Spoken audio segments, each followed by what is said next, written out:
Bun găsit la emisiunea Știință și Cunoaștere. A sosit momentul reîntâlnirii mult așteptate cu fostul consilier al Papei Ioan Paul al II-lea la Vatican, teologul Mitchell Ledwith. We surely return back to this issue later on, because the public must know the details of what you had just said, but for the moment, let's go to a highly incendiary topic. When you spoke in our first interview about the origins of Romanian language and Romanian people, I believe it was in part 3, the last minutes, and I'd like to explain us what is the origins of the Romanian and Latin languages, beginning with what had been found about the past 15,000 years when the last glacial era had ended. Yeah, as we all know, languages are grouped in families, and we have the custom to speak of the Latin family of languages. The Latin languages are obviously Italian, which descends directly from Latin, but actually, say, modern Spanish is, I was amazed because I wasn't acquainted with Spanish until I had already spent 5 or 6 years learning Latin. But I was amazed at the degree to which Spanish resembles Latin. It's closer to classical Latin than the Italian language, which descends directly from Latin, is. But then, of course, we know that in addition to Italian and Spanish, the Romanian language is quite correctly grouped as a Latin language. But as over the course of my life's work, I began to realize that this actually is not.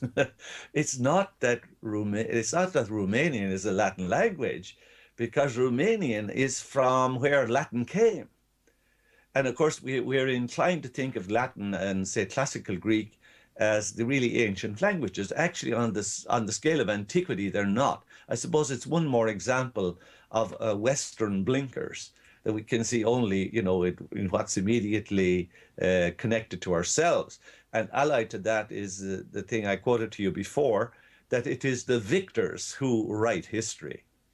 So in the ancient struggle between Romania and the Romans, say up to the time of Trajan, who died in 117 AD, in all that struggle, unfortunately, the Romanians lost out. So the Romans wrote the history. So then it said that Romanian was a Latin language. No, I said to you in that 30 seconds at the end of the last interview, no, it's the other way around. Latin is a Romanian language. And if we want to take back that to its ultimate, now, as I said, we did this interview about a year ago, the end of 2012. Now, last July, 2013, I was really pleased beyond words to see the publication of a huge study that was done by Professor Mark Pagels, P-A-G-E-L-S, at the University of Reading, just north of London. And Mark Pagels and his team, after a colossal amount of work, trying to define the roots of what's technically called the PIE, the Proto-Indo-European language. They managed to isolate the origins of that language, which lies behind all, by the way, languages on Earth, not just the modern European languages. They managed to locate the center of that where the ice sheets didn't quite come down fully, and that's in Romania and northern Bulgaria. Bulgaria is immediately to the south of your country, at least it was the last time I was there, and that is where the ice sheets didn't come down. So the ancient language, which had come from India in countless centuries prior to 15,000 BC, when the ice sheets started to retreat, the language survived there. And as the ice sheets retreated, the language spread from there, because all traces of humanity had been wiped out across Northern Europe, etc. The ice sheets didn't come down much further than that. So obviously the people who lived in North Africa and that were not much affected by the Ice Age, they continued to live on in very altered circumstances. But anyway, coming back to Professor Pagels' research, He has shown by an exhaustive evaluation of the words that most of the languages in the Northern Hemisphere came from Romania, Bulgaria, and started to spread out from there. So all languages, not just Latin, came from there. And if you go into their research, for example, like even taking the most simple word, they examined, I think, 25 or 6 basic words that have survived. But even take one of the ones that you would expect to survive, like father and mother and me and you, obviously those are going to survive. They also found that the word for bark of a tree, survived. They also found other unlikely words to survive, like spit. But of course, if you think, why is spitting so important? Obviously, this is one of the basic things that everyone did. You know, they used bark of trees for clothing, for winding ropes, for covering of houses, etc.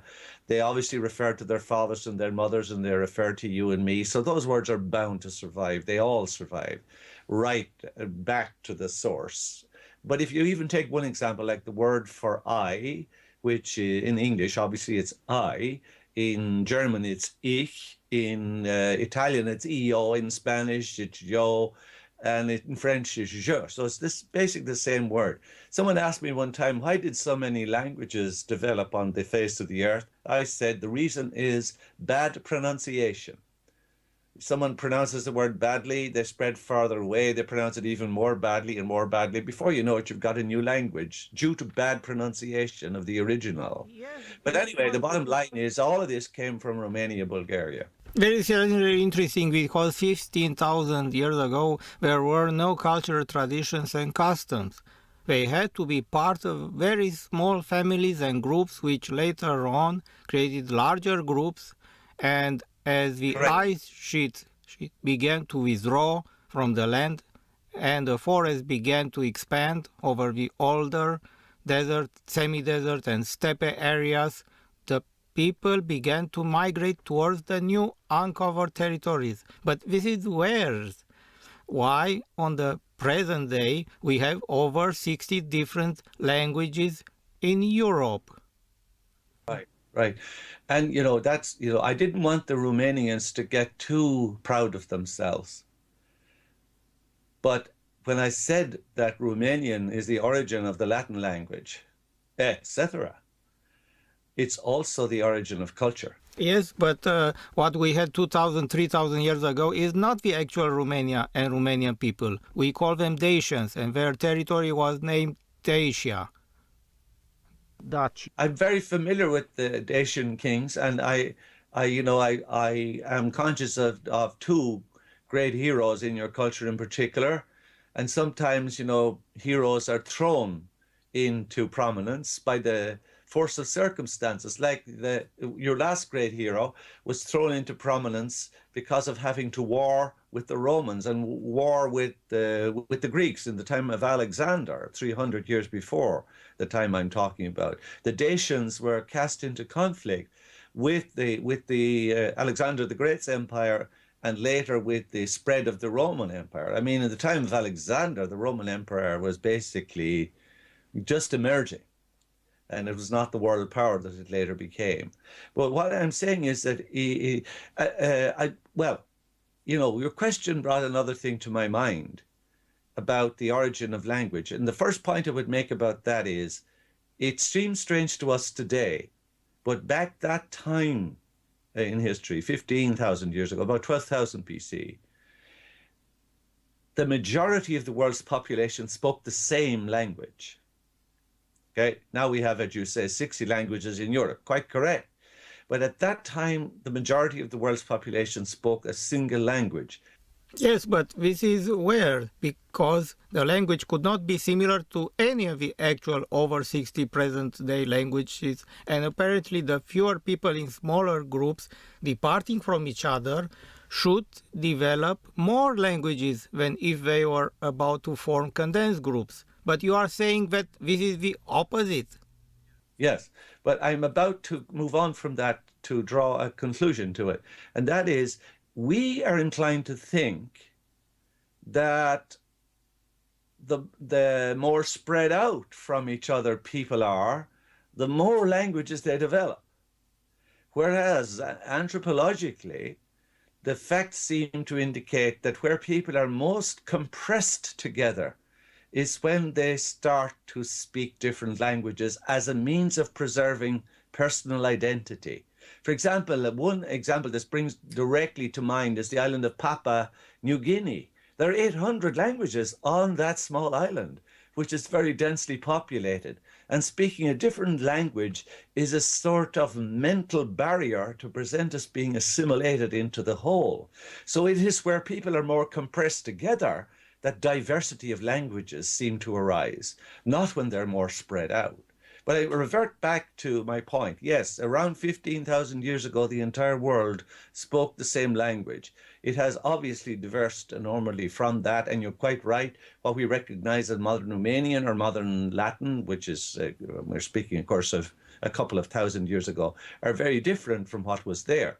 But the point is that all language emerged from Romania and northern Bulgaria, and that the various factors that worked for that and so forth, you know, had different influences in different places. But what I'm emphasizing is that when the Latin language came from the Balkans, it was similar to what you would recognize in Romania today, and which turned into Latin. Latin is a recent language, relatively speaking, 2,000, say 400 years in recognizable form. In a real sense, you know, in terms of the classical languages, it's actually a newcomer on the stage. But I'm saying that at that time, 2,400 years ago, leaving aside the 15,000, that the language that migrated southeast and directly west into Rome and so forth was an offshoot of the language spoken in Romania at that time. So not alone did all the modern languages of the Northern Hemisphere come from Romania, Bulgaria, but the more recognizable forms many centuries down since the Ice Age, there's a direct connection between the Romanian of that time and the Latin language. And that's why Romanian is mistakenly called a Latin language. It should be the other way around. Spanish, Italian are Romanian languages. I'm sure that's going to be recognized very soon. Oh, that's a shock. But also, as I said, the culture also came. I mean, if you look back on the history of the Dacian kings, it was a highly evolved culture, and it was basically hijacked by others. So Yes, it's not just the language; it's the culture has also been taken over. but this is amazing. When I was on school 40 years ago, unfortunately on the communist regime, we are not told a single bit of this. Do you have any information about the Roman emperor's Thracian Ghetto-Dacian origin? Are there any evidence of the Carpathian Danubian Pontic space as being the home of the old Europe? Because 40 years ago in the communist regime, we are not told the real history. So, Welcome to the club. Welcome to the club. Was any culture ever told the real history? The answer is no.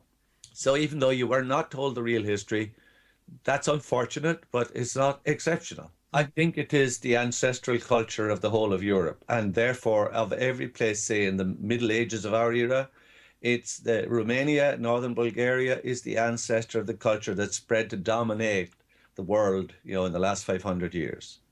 So I'm asking all the Romanians to step forward and take a large bow. I thank you very much. Thank you a lot for this presentation. Thank you so much for having me. I greatly appreciate it. And greetings to all our friends in Romania, a country that's close to my heart. Thank you.